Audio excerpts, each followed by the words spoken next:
아니, 전체 이스라엘 역사는 우리가 몇 번 살펴보았듯이 반복되는 사이클을 가지고 있습니다. 바로 범죄, 그 범죄에 대한 하나님의 징계, 그리고 징계를 당하고 하나님께 회개하며 또 회개에 의해서 하나님께서 구원의 그 축복을 내리시는 이 사이클이 계속해서 반복된다는 겁니다. 이 사사기는 특별히 그 명확하게 뚜렷한 구조로 그와 같은 사이클이 진행되고 있는 말씀입니다. 그래서 말씀을 드리면 그 말씀이 그 말씀 같다고 얘기할 수 있지만 전혀 그렇지 않습니다. 그 과정들 속에 분명 하나님의 음성이, 하나님의 우리를 향한 교훈들이 있기 때문입니다. 그럼 오늘 본문을 통해서 우리에게 주시는 하나님의 교훈, 곧 하나님의 음성은 무엇인지, 무엇보다 그 음성을 듣고 순종하심으로 믿음의 성장과 성숙, 그리고 또한 하나님의 축복을 받는 우리 모두가 될 수 있기를 간절히 소원합니다. 이 시간 이 자리에 앉아 계신 성령님께서 우리에게 그와 같은 은혜를 주시기를 간절히 소원합니다. 1절 말씀 우리 같이 읽겠습니다. 에우시 주군이 이스라엘 자손이 또 여호와의 전에 악을 행하네. 아멘. 우리가 앞에 살펴봤듯이 사사 에훗과 그리고 삼갈의 활력으로 이 80년 동안 평안을 누리던 이스라엘 백성들은 에훗이 죽은 이후에 또 여호와의 목전에 악을 행합니다. 또라는 말을 통해서 알 수 있듯이 그들의 죄가 계속 반복되었다는 사실을 알 수 있습니다. 그 죄는 앞에서 살펴보았던 17절 말씀처럼 우상에게 자신들의 몸을 팔아버린 죄의 반복입니다. 다른 죄는 몰라도 인간의 본성과 직결된 이 바알과 아스타롯 신이 상징하는 성공과 풍요의 신을 섬기는 죄는 정말 벗어나기 어려운 죄인 것을 우리가 알 수 있습니다. 17절에 다른 신들을 따라가라는 말은 공동 번역 성경을 보면 다른 신들에게 몸을 팔아 라고 번역하고 있고, NIV 영어 성경에 보면 직역하면 다른 신들에게 그들 스스로 몸을 팔며 라고 번역하고 있습니다. 그들의 우상숭배는 그들 스스로가 한 행위로 몸을 팔아버릴 정도로 깊은 우상숭배에 빠졌음을 알 수 있습니다. 그 신들이 바로 풍요의 신인 바알이었고 다산의 신, 전쟁의 신인 아스다롯이었습니다. 바알은 원래 초창기에 하나님께 사용되었던 그런 단어죠. 바알은 곧 주인, 남편이라는 뜻이기 때문입니다. 근데 하나님이 주인이 되시고 하나님이 영적 신부인 이스라엘의 그런 남편이 되어야 됨에도 불구하고 이스라엘 백성들은 그 우상을 섬김으로 그 우상을 주인으로 남편으로 섬겼던 겁니다. 그 풍요라는 것이 무엇인지, 그 성공이라는 것이 무엇인지, 그 쾌락이라는 것이 도대체 무엇인지, 이렇게 하나님의 백성을 심각한 죄악 가운데 넘어지고 또 넘어지게 만들어버립니다. 하나님을 주인 삼고 하나님을 남편 삼지 않고 그 물질을, 풍요를, 쾌락을 대신 남편으로 삼고 그 품에 안겨버립니다. 그들의 마음이 하나님을 떠나 하나님을 버리고 얼마나 깊이 그 풍요의 신이 빠져 있었는지 알 수 있습니다. 얼마나 풍요와 성공이라는 그 물질의 신이 사람들을 강력하게 붙들고 놓지 않으려고 하는지 우리가 알 수가 있습니다. 모든 사람들이 가지고 있는 것은 풍요로운 삶에 대한 강력한 열망이죠. 그런 열망을 갖는 것은 당연하고 또 우리에게 있어야 합니다. 그것이 잘못된 것은 아닙니다. 그런데 그 당연하게 여기는 그 마음과 그 태도가 욕심과 탐욕으로 물들게 되어질 때가 문제입니다. 그것이 욕심과 탐욕으로 물들게 되어질 때 그 신을 쫓아가기 때문에 자연스럽게 하나님을 잊어버리게 되기 때문이에요. 그래서 이렇게 탐욕이, 욕심이, 그런 우상이 무서운 겁니다. 그래서 많은 기독교인들조차도 오늘날 보면 그 우상에게 무릎을 꿇는 그런 일들이 벌어지죠. 그래서 하나님께서는 택하신 그 백성들이 그 우상에게 무릎을 꿇지 않도록, 또 그 우상에게 무릎을 꿇었을 때 그들을 지키시고 보호하시는 그 하나님의 그 손길을 2장 14절 말씀처럼 놓아버리십니다.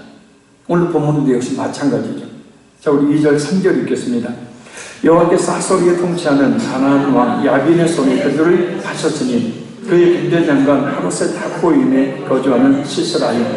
야빈 왕은 철된 후 900대가 있어 20년 동안 이스라엘 자손을 심히 학대했으므로 이스라엘 자손이 여호와께 부르짖었더라. 아멘. 하나님은 이스라엘을 징계하기 위해서 하솔 왕 야빈에게 그들을 팔아버리십니다. 그의 군대장관 하롯셋 하고임에 거주하는 시스라입니다. 오늘날로 치면 국방부 장관이죠. 하소랑 야빈은 시스라로 하여금 철병국 900대 곧 강력한 군대를 동원해서 이스라엘을 치고 이스라엘을 20년 동안 심하게 학대하게 놔두십니다. 우리는 이 장면에서 세 단어의 의미를 통해서 깊은 교훈을 받을 수 있습니다. 첫째는 그들을 파셨으니라는 단어입니다. 이 말은 하나님께서 가지고 계셨던 이스라엘의 그 소유권을 하소랑 야빈에게 넘겨버리셨음을 말합니다. 거룩하시고 영원하신 능력의 그 하나님의 백성이 이 세상에 눈에 보이는 풍요와 그 성공의 신을 쫓아 살아갈 때 결국 이방민족의 종으로 전락해 버린 겁니다. 이 사실은 역으로 하나님께서 붙들어 주셨을 때만이 진정한 평안을 누리지만 하나님께서 그 소유권을 넘겨버리시면 이렇게 악한 영들의 괴롭힘을 당하여 영원히 그리고 여기 아울러 눌리는 참으로 힘든 삶을 산다는 것을 알 수 있습니다. 특히 우리는 우리 자신을 그래서 세상의 죄의 소유권으로 넘겨주면 안 됩니다. 에베소 4장 19절을 보면 이 상태를 이렇게 말씀합니다. 그들이 감각 없는 자가 되어 자신을 방탕에 방임하여. 여기서 감각 없는 자는 고통스러움이 그치다 라는 뜻이에요. 그래서 고통이나 슬픔을 더 이상 느끼지 못하는 상태를 이야기합니다. 죄에 대한 부끄러움을 모르는 것, 양심의 찔림을 받지 못하는 상태, 곧 하나님 앞에서 두려움이나 부끄러움을 느끼지 못하는 상태를 말합니다. 지금 그렇게 사는 사람들이 많지 않습니까? 우리 날마다 TV 프로그램을 뉴스를 보면서 날마다 그런 사람들을 보고 있습니다. 죄를 죄로 여기지 못하는 사람들, 자신의 부정과 불법과 탈법은 보지 않고 다른 사람의 작은 불법과 탈법은 아주 예리하게 지적하며 정죄하는 아나무인격인 사람들, 심지어 없던 일조차도 마치 있었던 것처럼 지어내어 사실처럼 가장을 하는 일들이 비일비재하게 있는 현실 속에 우리가 살고 있습니다. 양심이 그렇게 감각이 없어져 아무것도 느끼지 못하고 양심이 찔림도 받지 못하고 나아가서 하나님 앞에서조차 두려움을 느끼지 못하고 사람들 앞에서조차 부끄러움을 느끼지 못하는 사람들이 많습니다. 그러니 그런 사람들이 어떻게 살겠습니까? 자신을 방탕에 방임하는 행동을 하게 되는 겁니다. 여기서 방탕은 본래 교만을 의미하는 말이지만 신학에서는 방종, 곧 자기 멋대로 행동하는 것을 가리킵니다. 양심의 가책이 없는 사람이 어떤 행위든지 기탄 없이 행하는 것을 가리키는 말입니다. 그래서 그런 행동에 자신을 방임해버리는 거예요. 방임하다는 말은 양도하다, 포기하다는 겁니다. 그래서 내 소유권을, 내 자신의 영혼을, 내 자신의 그 육체의 소유권을 양도해버리는 거예요, 죄에. 자신의 그 소유권을 죄에 포기해버리는 겁니다. 그래서 죄에 대해 부끄러움을 느끼지 못하는 상태에 자신을 넘겨버려요. 자기 자신을 포기해버리는 겁니다. 그래서 모든 더러운 욕심으로 행하는 겁니다. 모든 더러운 죄악된 행동들을 오히려 더 악착같이 행하는 겁니다. 더 미친 듯이 죄악 가운데 빠지고 더 악해지며 돌이킬 수 없는 길로 접어드는 겁니다. 그래서 지금 끔찍한 사건들이 많이 벌어지고 있는 이유이기도 하죠. 물론 하나님께서는 예수님을 진실하게 믿는 성도들의 소유권을 마귀에게 완전히 넘기시지 않습니다. 그러나 때로 하나님께서는 징계, 곧 연단하시기 위해서 우리의 죄악을 털어내시고 하나님 앞에 부끄러움이 없는 순전한 믿음의 사람으로 우리를 만드시기 위해서 때로 징계를 하시는데 바로 마귀의 세력에 일시적으로 또한 제한적으로 넘기셔서 연단하시기도 합니다. 그러니 그런 일이 발생하지 않도록 우리는 감각 없는 자가 되어 죄를 죄로 여기지 못해서 자신의 그 소유권을 넘겨버리는 깊은 죄악 가운데 빠지는 일이 없도록 해야 합니다. 이것은 순간입니다. 그래서 부디 우리 영혼과 우리 육체의 그 소유권을 악한 마귀의 그 세력에 깊이 죄에 빠지는 것에 넘겨버리지 않도록. 둘째는 심히 학대했으므로 라는 말의 교훈입니다. 이 학대하다는 말은 히브리어 라츠라는 말입니다. 이 말은 뭐냐면 누르다라는 말이에요. 힘이 센 자가 약한 자를 눌러서 그에게 있는 것을 쫙 쳐는 것을 이야기합니다. 사전을 보면 누르거나 비틀어서 집을 짜냄이라는 말입니다. 악한 영들이 누를 때 겪는 영적 공고함, 힘듦, 답답함, 그리고 삶의 고난의 연속을 이야기합니다. 그것을 겪어보지 않는 사람은 정말 잘 모를 겁니다. 때로 하나님께서 욥처럼 일시적으로 제한적으로 하나님의 허용하시는 범위 내에서 악한 마귀에게 시험을 하도록 하는 경우들, 그래서 그 시험 속에 빠졌을 때 그 영적 눌림과 답답함과 공고함과 괴로움과 그 고통은 겪어보지 않는 사람은 잘 모르죠. 그러나 보이지 않는 악한 영들이 그렇게 하나님의 허용하심의 범위 안에서 일시적으로 제한적으로 짓누르는 영적 공고함, 그리고 삶의 힘들매 연속이 되는 상태에 우리가 빠지지 않도록 벗어난 방법은 회개죠. 죄를 끊는 겁니다. 말씀과 기도의 열심을 내서 하나님을 더 가까이 해서 그 눌리면서 벗어나는 겁니다. 처음에는 8년 동안 학대를 당했죠. 두 번째는 18년 동안 학대를 당했죠. 그리고 세 번째는 20년입니다. 그들의 죄악이 깊어졌다는 것을 알 수 있고, 그만큼 하나님께서 그들의 그 죄악을 끊도록 하기 위해서 더 깊은 연단을 하고 계신다는 사실을 알 수 있습니다. 말씀, 기도. 우리 신앙생활의 가장 기본이자 가장 중요한 요소죠. 성경 읽어라, 말씀 잘 들어라, 깨어 기도해라. 늘 들면서 오기 때문에 귀찮게 우리가 여길 수도 있는데, 근데 그것은 말입니다, 우리 자신을 위함이에요. 말씀을 통해서 뭐가 옳고 그른지를 분별할 수 있고, 이것이 죄인지 죄가 아닌지를 분별할 수 있고, 말씀 통해서 죄의 결과가 무엇인지를 알 수 있고, 말씀 통해 죄의 유혹이 무엇인지를 알 수 있고, 기도를 통해서 우리는 그 죄를 끊고 그 죄를 멀리할 수 있는 힘과 그런 능력을 우리가 얻게 되기 때문에, 그래서 말씀 기도 늘 강조하는 것이고, 그래서 역으로 거꾸로 뒤집어서 보면 이 쌍벽견들 입장에서 보면 말씀과 기도가 없었다는 거죠. 여호와의 신앙은 가지고 있었지만, 그렇죠? 하나님 앞에 제사도 드렸어요. 그들이 율법을 외지 않는 것도 아닙니다. 근데 그것이 형식적인 것이었어요. 그들의 마음은 송두리째 풍요와 번성에 그 성공이라는 그 우상 앞에 가 있었던 거예요. 이 사람들이 표면적으로 드러나는 바알과 아스타롯을 숨겼던 그 표면적인 모습들을 보고 우리는 영적으로 잘 분별할 수 있어야 합니다. 우리 영적인 존재라, 우리 영적으로 살려는 말씀과 기도가 없게 되어지면 결국은 육적인 삶을 살아갈 수밖에 없고, 무감각한 자가 되어 방탕의 자기를 방임해버리는, 솔골을 넘겨버리는, 감각이 없어져 버리는 게 문제죠. 깨닫지를 못하는 것이 문제죠. 하나님의 음성이 들리지 않는 거예요. 그래 깨달을 수가 없는 거예요. 도대체 뭐가 옳고 그른지를 모르는 겁니다. 이 길이 선한 길인지 악한 길인지 모르기 때문에 결국은 하나님이 원치 않는 길을 가는 거죠. 셋째는 여호와께 부르짖었더라 라는 말의 교훈입니다. 이 말은 마치 이스라엘들이 진정 회개하고 하나님께 부르짖었다라는 것처럼 들리게 하지만 사실 진정한 회개의 부르짖음이 아니었습니다.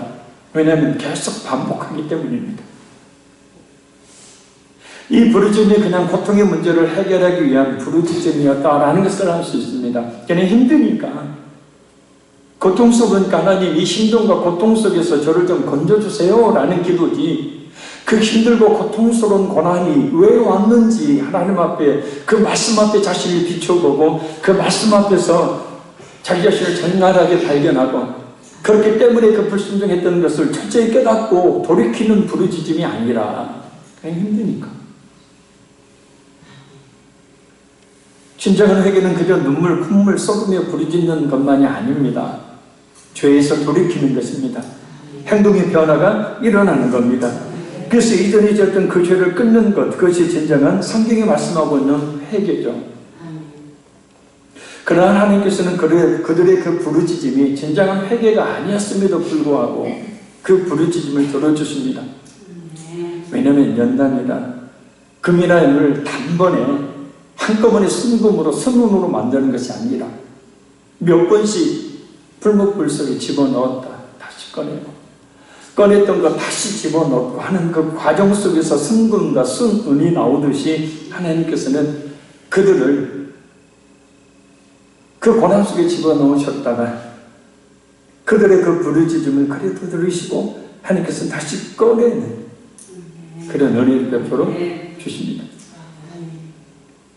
여기서 이렇게 반복해서 하나님을 잊고 하나님을 버리고 우상에게 자신의 몸을 팔아버리는 창기처럼 불순종하는 이스라엘 백성들을 포기해 버리실 만도 한데 하나님은 그들을 결코 버리지 않으십니다.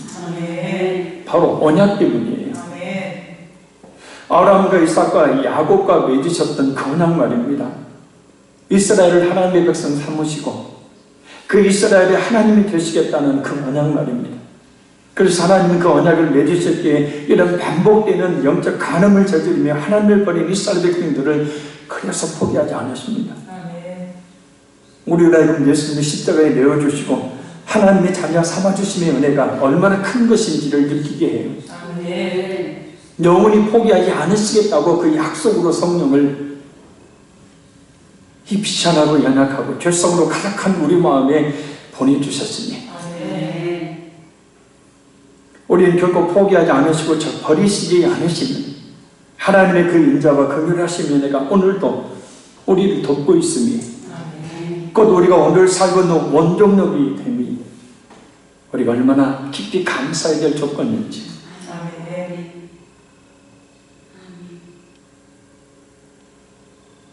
예레미야 선지자가 예레미야가 3장에서 고백했죠. 주의 인자와 긍휼히 하심이 무궁하심으로 우리가 진멸되지 아니하니이다. 이것이 아침마다 새로우니 그러니까 하나님의 그 인자와 긍휼하심이 날마다 있다는 거예요. 그 인자와 긍휼하심이 날마다 있기에 우리가 멸망당하지 않는다. 그것이 아침마다 새롭다. 간밤이 지었던 죄를 보면 분명히 하나님의 진멸의 대상이 되어야 하는데도 불구하고 하나님의 그 인자와 긍휼은 내가 알든지 내가 알지 못하든지 하나님의 그 인자와 긍휼이 내게 흐르고 있음으로 말미암아서 이것이 아침마다 새롭다. 그 인자하심과 긍휼이 여기심이 없었다면 아마 우리는 깊은 사성의 죄 가운데 빠져서 하나님을 잊고 살거나 아니면 벌써 이 세상에 존재하지 못했을 것입니다. 그러니까 하나님의 인자와 긍휼하심의 손길을 오늘 아니 지금 이 시간도 우리가 느껴야 되고 그래서 하나님께 감사될 줄로 믿습니다. 원망과 불평과 걱정과 염려라는 모든 것들은 다 쓰레기통에 모조리 버리고 말입니다.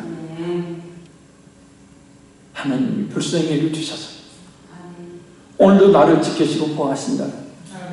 어떤 경우에도 끝까지 나를 포기하지 아니하신다는 그 하나님의 헤세드의 인자의 그 사랑이 오늘도 우리에게 베풀어지고 있습니다. 이스라엘의 구원의 역사를 통해서 우리는 다시 한번 깨닫습니다. 감사해야 합니다. 4절 5절 읽겠습니다. 그때 라피도세 안에 여선지자 드보라가 이스라엘의 사사가 되었는데 그는 에브라임 산지 라마와 베델 사이 드보라의 종려나무 아래에 거주하였고 이스라엘 자손은 그에게 나아가 재판을 받더라. 아멘. 하나님께서 이스라엘을 구원하시기 위해 세운 사사는 라피도세 아내인 여선지자 드보라입니다. 여선지자는 어떤 목적을 위해 하나님께로부터 영감을 받는 여자 선지자라는 의미가 있습니다. 하나님께서 이스라엘을 구원하기 위한 목적으로 하나님의 말씀을 들어 실행에 옮기도록 드보라를 세우셨다는 뜻입니다. 드보라는 에브라임 산지 라마와 베델 사이에 있는 종려나무 아래에 앉아서 공무를 집행했습니다. 그 이름이 드보라라는 그런 종려나무가 있는 게 아니라 드보라가 항상 종려나무 그 그늘 아래에 앉아서 이스라엘을 향한 그 공무를 집행했기 때문입니다. 거저다는 말이 거하다라는 말뿐만 아니라 앉다라는 의미가 있어요. 그래서 무더운 날씨가 대부분인 그들 가운데 큰 종려나무가 있어서 그늘이 있고 또 사람들이 많이 드나드는 그 종려나무 아래에서 이스라엘의 성사 문제를 재판하는 것은 자연스러운 모습이기 때문입니다. 한편 여선지배인 드보라에게 이스라엘 자손들이 재판을 받았다는 것은 비록 드보라가 여성이지만 그를 사사로 인정했고 따랐음을 말합니다. 왜 그랬을까요? 바로 하나님께서 드보라에게 이스라엘을 향한 하나님의 말씀을 주셨기 때문입니다. 늘 말씀과 기도에 깨어 있어서 이렇게 하나님의 말씀이, 하나님의 감동하심이 우리 가운데 있으시길 바랍니다. 자신의 생각으로 신앙생활을 하고 자신의 생각으로 삶을 살아가는 것이 아닌 우리 자신을 향한 하나님의 음성, 우리 자신을 향한 때에 따라 주시는 하나님의 그 감동하심이 늘 충만하게 임하기를 간절히 소원합니다. 그것이 어쩌면 우리 성도에게 있어서 가장 큰 기쁨일 것입니다. 물질을 주시고 건강을 회복해 주시고 자녀들이 잘되게 하시는 복도 큰 기쁨의 일들이지만, 그러나 우리 믿는 성도와 하나님과 1대1의 관계 속에서 우리가 가장 큰 기쁨을 누릴 수 있는 것은 하나님의 금성이, 하나님의 감동하심이 말씀과 기도를 통해서 늘 우리 자신에게 있는 것입니다. 이 시간도 성령 하나님께서 역사해 주셔서 그 하나님의 음성이 우리 마음속에 하나님의 감동하심이 강하게 울리듯 일어나기를 간절히 바랍니다. 6절 7절 읽겠습니다. 드보라가 사람을 보내어 아비노함의 아들 발락을 납달리의 게데스에서 불러다가 그에게 이르되 이스라엘의 하나님 여호와께서 이같이 명령하지 아니하셨느냐? 너는 납달리 자손과 스불론 자손 10,000명을 거느리고 다볼산으로 가라. 내가 야긴의 군대장관 시스라와 그의 병거들과 그의 무리를 기손강으로 이끌어 네게 이르게 하고 그를 네 손에 넘겨주리라 하셨느니라. 아멘. 드보라에게 임한 하나님의 말씀은 아비노함의 아들 바락으로 하여금 10,000명을 뽑아 거느리고 다볼산으로 가서 야빈의 군대를 치라는 말씀입니다. 하나님께서 다볼산으로 가라 라고 하신 것은, 다볼산이 이스라엘의 그 골짜기, 이스라엘 골짜기 북동쪽에 있는 해발 400m 정도의 이 원뿔형의 봉우리로 만들어진 산이기 때문입니다. 그래서 납달리, 스불론, 이사갈 지파의 경계를 이루고 있었기 때문에 세 지파의 군사력을 집결시키기에 용이했기 때문입니다. 뿐만 아니라 이 지역은 높은 고지대에서 평지에서 철병거 900개가 공격해온다 할지라도 적을 아래에 두고 위에서 공격하는 전략적으로 유리한 위치에 있었기 때문입니다. 어떻게 전쟁에서 승리하게 되었는지는 다음 시간에 살펴보도록 하고, 여기서 아주 중요한 교훈을 발견할 수 있습니다. 바로 하나님의 말씀이 드보라에게 임하여 이런 명령을 내릴 수 있었다는 점입니다. 이것은 곧 여성인 드보라가 어떻게 이스라엘의 사사가 되었는지에 대한 말씀이기도 합니다. 당시에는 여성이나 아이들이 그렇게 대우받는 시대가 아니었어요. 근데 여성인 드보라가 하나님께 사사로 임명이 됩니다. 왜 그랬을까? 물론 드보라의 여장부로서의 기질이나 담대함도 있었겠지만, 무엇보다 하나님께서 드보라는 수많은 이스라엘 백성들 가운데서 하나님께서 택하신 것은 바로 하나님께 가까이 있었던 사람이었기 때문이에요. 사람도 마찬가지 아닙니까? 자신과 친밀하게 지내는, 믿을 만한 사람에게 중요한 일을 맡기지 친밀하지도 않는데, 믿을 만도 하지 못한데 중요한 일을 맡기지는 않습니다. 무엇을 깨달아야 할까요? 우리 자신이 하나님께 더 귀하게 쓰임을 받으려면 그건 늘 성경을 읽으며 말씀을 잘 듣고 또한 늘 깨어서 기도해야 한다는 겁니다. 그러니까 말씀과 기도를 통해서 진행과 깊은 연합을 이루고 있을 때 하나님께서 귀한 일을 맡기시며 또한 그 뜻을 이루실 하나님의 귀한 도구로 사용하실 줄로 믿습니다. 성경에 등장했던 수많은 믿음의 사람들을 보십시오. 하나같이 하나님과 가까이 있었던 사람들입니다. 아니, 하나님께 멀리 있었던 사람들은 반드시 하나님의 고난을 주셔서 하나님께 가까이 나가도록 하나님을 찾도록 만드셨어요. 그래서 늘 기도했던 사람들입니다. 우리도 이런저런 인생을 살아가고 우리에게 주어진 인생을 살아갑니다. 그러나 이왕 살 바에는 하나님께 가까이 하여서 하나님께서 더 귀하게 쓰시고 하나님께서 중요한 일들을 우리 자식에게 맡겨주시는 그는 하나님의 귀한 일꾼으로 쓰임받게 되기를 바랍니다. 하나님께서 많은 것을 맡겨주시는 일꾼이 되기 위해서, 그리고 하나님께서 크게 축복해 주시는 그 천지객이 되기 위해서 늘 말씀을 읽고 잘 들어 순종하며 깨어 기도해야 될 줄로 믿습니다. 굳이 순서를 따져보면 여선지자 드보라가 종려나무 아래에서 이스라엘 백성들을 가르치고 있을 때에 하나님의 말씀이 임했어요. 여선지자로 그 임무를 수행하던 중에 하나님께로부터 사사로 부르심을 받았다는 겁니다. 그냥 가만히 있었는데 부르심을 받은 게 아니라는 거예요. 그러니 우리 자신이 주신 사명, 그 일을 섬기도록, 그 일을 세우도록 주신 직분과 사명을 최선을 다해 감당할 때에 그 모습을 보시고 하나님께서 더 많은 일들을 맡겨주시는 축복을 내려주실 줄로 믿습니다. 게으르고 나태하면서 하나님의 은혜와 축복을 바라는 어린아이와 같은 태도가 있다면 즉시 우리가 버려야 합니다. 데살로니가후서 3장 11절 말씀처럼 우리가 들은즉 너희 가운데 게으르고 게으르게 행하여 도무지 일하지 아니하고 일만 만들기만 하는 자들이 아니라.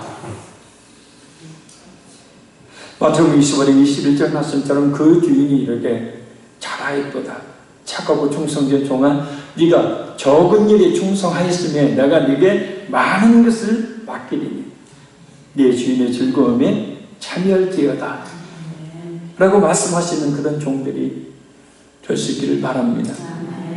우리가 세상 속에서 그랬잖아요. 게으르게 살면 얻는 것이 없죠. 도움도 받지 못합니다. 그런 사람 누가 도와줍니까? 그러나 자기에게 주어진 일이 어떠한 일이든 최선을 다해서 충성스럽게 감당할 때에 사람들의 인정을 받을 뿐만 아니라 또 사람들도 도와주죠. 하나님 역시도 마찬가지입니다. 그런 일반적인 그런 은혜에서 기독교인을 제외시키는 하나님이 아닙니다. 기독교인이 그냥 게으르고 나태하게 가만히 있고 일만 만드는 사람인데 하나님은 그에게 축복을 주실 일이 없고 그를 쓰실 일이 도무지 없는 겁니다.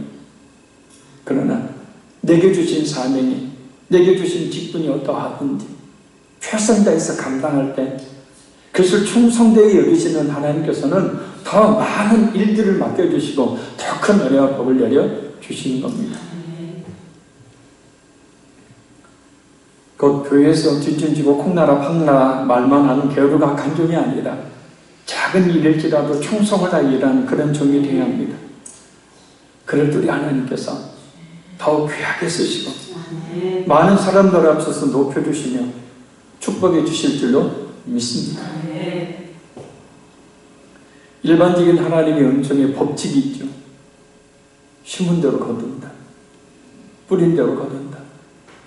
일하지 않는 데는 먹을 생각을 하지 마라. 자, 우리 마지막 8절에서 10절 말씀 같이 읽습니다. 바락이 그에게 이르되 만일 당신이 나와 함께 가면 내가 가려니와 만일 당신이 나와 함께 가지 아니하면 나도 가지 아니하겠노라 하니 이르되 내가 반드시 너와 함께 가리라. 그러나 네가 이번에 가는 길에서는 영광을 얻지 못하리니 이는 여호와께서 시스라를 여인의 손에 파실 것임이니라 하고 드보라가 일어나 바락과 함께 게데스로 가니라. 바락이 스불론과 납달리를 게데스로 부르니 10,000명이 그를 따라 올라가고 드보라도 그와 함께 올라가니라. 아멘. 바락은 만일 당신이 나와 함께 가면 내가 가고 만일 당신이 나와 함께 가지 않으면 나도 가지 않겠다 라고 조건부순종을 합니다. 그러자 드보라는 내가 반드시 너와 함께 가리라. 그러나 네가 이번에 가는 길에서는 영광을 얻지 못한다. 그러면서 하나님께서 시스라를 여인의 손, 곧 21절에 시스라를 야엘이 죽이죠. 야엘이라는 여인의 손이 죽게 만드십니다. 그러니까 분명히 이 앞절에서는 하나님께서 바락을 통하여서 그 이방 족속들을 분명히 하나님께서 물리치신다 약속하셨는데 바락이 그러면 그 말씀을 그대로 전적으로 믿고 순종해야 되는데 겁이 났는지 당신이 가면 가고 당신이 안 가면 나도 안 가요. 안타깝습니다. 만약에 여기서 바락이 조건부 순종이 아니라 전적인 순종을 했다면 하는 그 아쉬운 말입니다. 물론 바락과 1만 명의 그 군사들 입장에서는 하나님 함께 하시는 사사 드보라가 함께 가는 것하고 가지 않는 것의 차이는 분명히 있을 겁니다. 그들 이 사사 드보라가 함께 감으로 말미암아서 하나님이 우리를 인도해 주신다라는 확신을 분명히 가질 수 있었을 겁니다. 근데 바락은 하나님의 그 말씀을 믿지를 못한 거예요. 천명가가 900개니까 당시로는 가장 강력한 군대예요. 최강의 군대입니다. 이스라엘 입장에서 보면 도저히 넘볼 수도 없는 군사력입니다. 그러니 그런 겁을 먹을 만도 하겠죠. 그런데 뭐가 있어요? 하나님의 함께 하신다는 약속이 있잖아요. 그것을 믿고 순종을 했어야 되는데 바락은 결국은 드보라의 이 명령에 조건부 순종을 하게 됩니다. 같이 안 가면 안 가겠다는 거니까. 가야 되는데 당신이 안 가면 나도 안 간다. 무조건 순종했다면 바락과 그의 군대가 시세라를 죽여서 완전한 승리의 영광을 차지할 수 있었을 것인데 정말 안타깝다. 그래서 우리는요, 하나님의 말씀이라면 또 성령 하나님께서 마음에 사라지지 않게 하시고 계속해서 주시는 감동이 있다면 무조건 순종해야 합니다. 그래야 하나님의 축복을 온전히 받을 수가 있습니다. 때로는 욕심이 필요한 거예요. 하나님이 일에 대해 적당히 하려는 것이 아니라 다른 사람에게 기회를 주는 것처럼 하면서 사실은 내가 할 몫만 하는 것이 아니라 자신의 최선을 다한 충성과 헌신의 순종 말입니다. 내가 앞장서겠다, 내가 하겠다라는 그 순종 말입니다. 성경에 그와 같은 안타까운 예들이 많이 있죠. 그 왕의 이름이 기억이 다 나는데 엘리야가 그 화살을 밖으로 쏘라 했을 때 몇 개 안 쏴요. 더 쏘았으면 하나님이 더 역사하셨을 것을 왕이 왜 믿지를 못하고 그 화살을 쏘지 않습니까? 그러니까 하나님께서는 우리에게 전적인 순종을 요구하시고, 근데 눈앞에 있는 현실은 뭐예요? 철병거 900대예요. 탱크가 900대라고 쉽게 말하면 철병거 하나에 보통 말이 4마리 또 2마리 정도를 끌어요. 배경을 보면. 그리고 바퀴에는 날카로운 창이 양쪽에 달려 있습니다. 그리고 그 위에는 군사들이 서너 명이 타고 활을 던지고 칼을 휘둘러댑니다. 그 철병거가 그 적군을 향해서 돌진을 할 때 말에 치이고 말에 짓밟히죠. 옆에 있는 그 날카로운 그런 창들이 하반신을 잘라버리죠. 그 철병 위에서 화살을 쏘아대죠. 창을 던지죠. 칼을 휘둘러대죠. 보통 서서 싸울 때는 이 칼을 휘둘리면 힘이 드는데 철병거를 타고 가면서는 그냥 칼만 들고 있어도 거기 달아나는 강력한 능력이 있죠. 그래 철병거, 그런 철병거가 900대입니다. 그래 현실은 뭐예요? 아이고 이거 도저히 안 돼요. 그러니까 하나님은 참 희한하게도 늘 우리 앞에 현실이라는 문제를 맞닥뜨리게 만드시고 그 앞에서 우리가 어떻게 대처하는지를 하나님은 꼭 보십니다. 몰라서 그러시는 게 아니라. 그래서 저게 900대의 철병거를 900대의 철병거를 볼 게 아니라 분명히 하나님이 네 소리에 붙이시겠다 약속하셨다는 거예요. 하나님이 함께 하셔서 철병거가 900대가 아니라 9만 대라도 하나님 함께 하셔서 분명히 저걸 물리쳐 주신다고 약속하셨으니까 그 하나님의 능력을 믿고 나갔다면, 그죠? 자기 손으로 시스라를 죽이고 그 영광을 차지할 수 있었을 텐데.